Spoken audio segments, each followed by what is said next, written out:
কথার পুনরাবৃত্তি হচ্ছে এই যে তিন ধরনের কাজে জান্নাত পাওয়া যায়। এক, প্রকাশ্য গোপনে আল্লাহকে ভয় করতে হবে। এখানে বলেছি গোসলখানায় এই পাপ বন্ধ করতে হবে। এখানে বলেছি মোবাইলে গোপনে কথা বলা বন্ধ করতে হবে। দুই, ফাঁসি হোক আর চুলি হোক সত্য কথা বলতে হবে।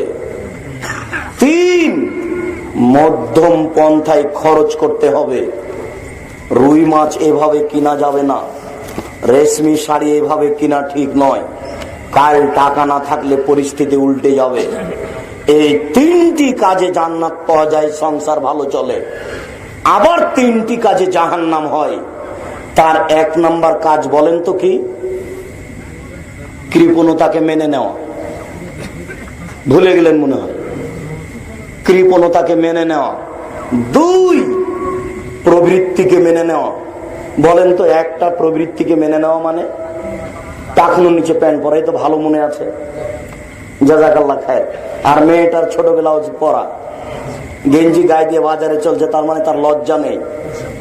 শুধু সে নয়, তার মায়ের লজ্জা নেই, তার বাপের লজ্জা নেই, দাদা দাদির নেই। কি করে বাপ মায়ে মেয়েটাকে এইভাবে দেখে বসে থাকতে পারে? সে নাকি মুসলিম, সে নাকি মুসলমান। ছি ছি, জোর করে মুসলমান হওয়া যায় না, জোর করে মুসলমান হওয়া যায় না। এক কঠোর কঠিন নীতির নাম মুসলিম। তিন, আত্ম অহংকারী যারা, তারা জাহান্নামে যাবে। আবার শেষের কথা তিনটা মনে মনে বলবেন আর বাড়ি যাবেন, মনে মনে বলবেন আর বাড়ি যাবেন। বলেন তো এক নম্বর কি জাহান্নাম যাওয়ার? কৃপণতাকে মেনে নেওয়া। দুই নম্বর জাহান্নাম যাওয়ার প্রবৃত্তিকে মেনে নেওয়া। তিন নম্বর জাহান্নাম যাওয়ার